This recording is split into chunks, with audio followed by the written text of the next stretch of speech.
Hello, beautiful people, brothers and sisters in Christ. And yes, there are red, let's see, red, yeah, that country with a red, I can't say it. I know, Hunt for Red October. Who is it? Okay, red and green, red, green. Okay, or here, this one, red, green. Okay, Aurora Borealis dropping. There's sharks in the sea. Um, they go under, which means submerge. Yeah, water.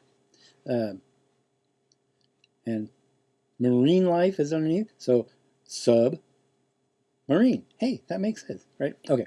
Um, I'll make this quick because I don't have a lot of disk space. But um, the other day, I got a chastisement, correction, redirection, awareness, tap on the shoulder. I mean, however you want to look at it. And I'm sure you guys have done this sometime in your life. I have done it a couple times. And I usually make a point of, I got another dream. No, I got a point of, I'll get to the point, a key, right? I try to carry my house keys pretty much wherever I go, so I'm never locked out of the house. This one time, I was in a kind of a rush, and I stepped out, and I locked the bottom lock. I never do that, right? I always shut the door, making sure that I turn the knob, and hey, look, it's still unlocked, and I always lock it from the outside. Do that with my cars, too, because some cars won't let you, and other cars, you could shut the door and lock your keys in. Yeah. Well, I shut that door and then realized, oh, it's locked. Oh, well, I can, and I felt a key in my pocket, and I'm like, well, it's in my pocket. Pulled out my car keys, not my house keys. And that shock, dread, fear just kind of like fell on me, and I just went, oh no, I'm locked out of the house. Now, I give family members spare keys, and so after that realization I'm locked out, called my daughter, and she has keys. She brought them. Actually, she drove over, forgot them, had to drive back, and then drove over and gave them to me. And she gave me 2 keys, and then said, "Hey, I gotta go." And I was like, "Okay, I'll go check the keys, right?" Well, no, those were for deadbolts, not the door handle. And I went, "Oh no!" And I ran out, tried to catch her. She's already gone. I was like, "Okay, let me call her." Doot, doot, doot, pew. I'm like, oh man, my battery died. I'm like, now what? No, I called her first. That's what killed my battery. I called her and said, hey, these aren't the keys. She goes, yeah, they are. And I go, no, they're not. They don't work. That's not the bottom lock. She goes, well, you still have your keys, right? And I'm like, yep. Well, then go do the errand you were going to run and then come back and call me. That's how it worked out. So then I called her, and that whole thing about the keys and giving it to me. I know I'm kind of shuffling this around, but I'm remembering it. But anyways, so I luckily had my car keys, and in my car keys, in the car, I had an adapter to plug in the phone. Okay, plug it in, turn on the car, run, sit, wait.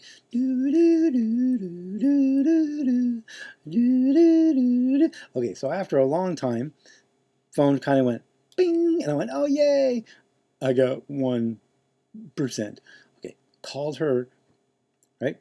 That's when I said, hey. And she says, don't worry, we'll figure it out. Okay.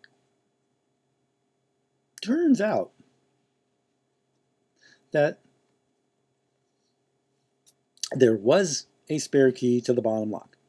Of course, I was like, had $20 in my pocket, and she's like, look, I'm really hungry. And I'm like, I'm starving too. And she goes, well, just come to the restaurant and we'll figure it out. Right? So in the end, God provided a key, and I got in the house. what were the things that I was shown? The lesson, the moral of the story. Don't leave your house unless you have the keys. Don't lock the doors unless you have your keys, right? The other side of that, the flip side, which took me, a day or so to just ponder and think about it, going, why, Lord? Why did you let this happen? What was the purpose of this? In Noah, in Genesis, he shut the door, right? The ark, right? The warnings from Noah. No, I'm not going to go down there. I'll just do it from my memory. And that's really cool. The Holy Spirit brings back scriptures to my head, and it's like, that's pretty neat. But you got to read it first, because how else are you going to get it in your head? So, the Noah, 100 years building this huge ark, and then all the animals go in, and then he went in and waited 7 days, right? And then the Lord himself closed the door. And I'm thinking, and the waters from heavens burst down through portals, maybe. The windows of heaven is what he calls them, and the waters of the deep burst forth. And I'm thinking, here they are sitting in this huge ark, and these people banging on the wood, going, let us in, and they couldn't do anything about it, right? That was really harsh, and the other time that he brought to my memory, in Matthew, the virgins, right? 10 virgins, 5 had oil, 5 didn't, right? The bridegroom came at midnight and opened the door. I'm kind of doing this from memory, and called out, and the ones that had oil were ready to go, and the ones that didn't have oil said, hey, let us have some of your oil, and said no, because there won't be enough for both of us, right? And so then what happened? They went, and the ones without oil didn't. And they're like, Lord, let us in. And he goes, I never knew you, right? Same with the separating the sheep from the goat. They said, didn't we do all these wonderful things and cast out demons and heal people and we did it in your name? And he says, but I never knew you. Depart from me, you workers of iniquity. But the sheep on the other side, he says, well done, good and faithful servant, enter into your rest. That's what I want to hear. So then all these parables of how those that were ready entered in through the door, and those that weren't were left out. And that's kind of the feeling I had when I closed the door and went, oh no, right? It was that quick. And where else do we see a door and a key?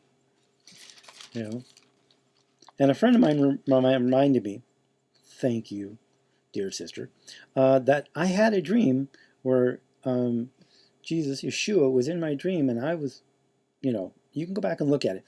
But I was lost, and I was looking for them, and he goes, here, follow me. And then he took me to this place. It was a garage and an apartment on top of it, and he dropped a golden key. And I bowed down and picked it up, which humility and reverence, right? That symbolized it. I didn't know that until I just kind of started thinking about it.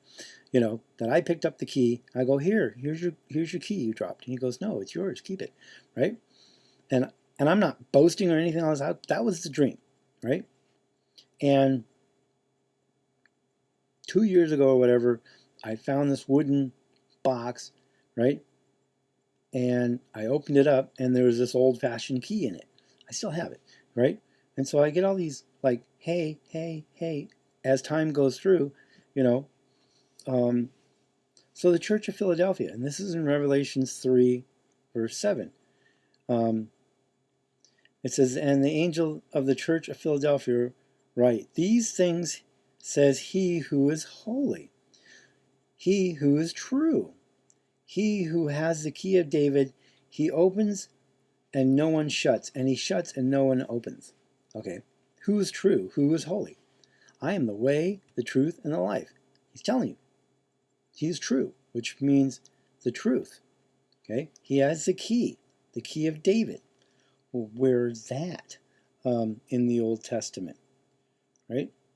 It is in Isaiah chapter 22. So I'll just run down there. Isaiah chapter 22. And he has a key. There we go. Isaiah 22. Sorry, I didn't have these things bookmarked. Yeah. We'll start with Isaiah 22:21. I always like to go back a little bit to get reference, right? I will clothe him with your robe and strengthen him with your belt. I will commit your responsibilities into his hand. He shall be a father to the inhabitants of Jerusalem and to the house of Judah. The key of the house of David I will lay on his shoulder, and so he shall open and no one will shut, and he will shut and no one will open. And then the next part, not that this relates to a key, but Isaiah 22 verse 23, I will fasten him as a nail or a peg in a secure place. Some say in a wall, right? This one says a secure place, this translation. And he will become a glorious throne in his father's house.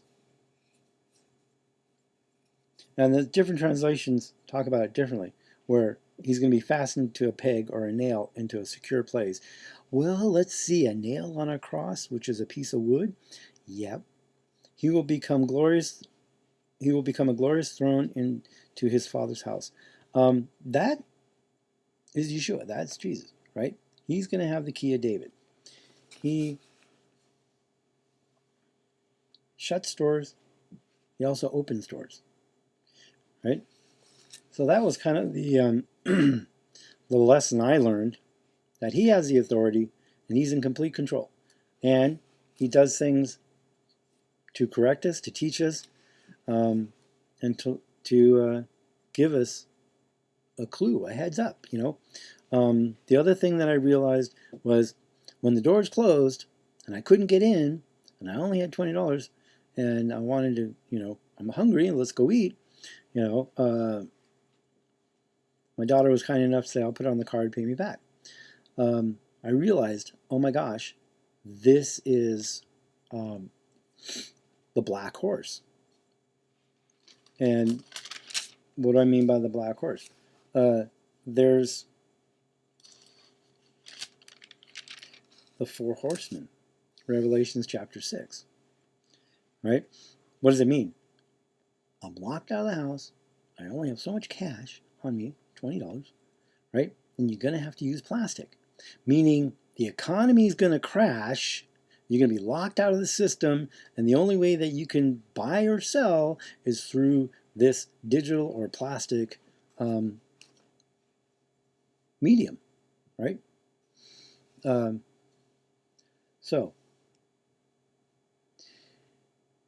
Revelations chapter 6, verse 5.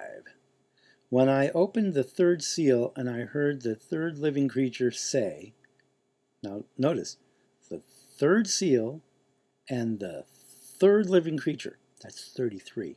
Okay, come and see. So I looked, and behold, a black horse who sat on it, a pair of scales in his hands, right? Oh, a black horse, and he who sat on it had a pair of scales in his hands. And I heard a voice in the midst of the four living creatures saying, a quart of wheat for a denarius, which is a day's wage, to buy a quart of wheat, which is like a loaf of bread. And 3 quarts of barley for a denarius. That's also a day's wages. But do not harm the oil and the wine. What happened to the 5 wise virgins? They had oil in their lamps. Now, what's the wine represent? Jesus' blood? Okay. I'm kind of speculating, reading in on this, whatever else. The thing about the black horses, and basically it's an economic collapse or hyperinflation, right? This morning as I was waking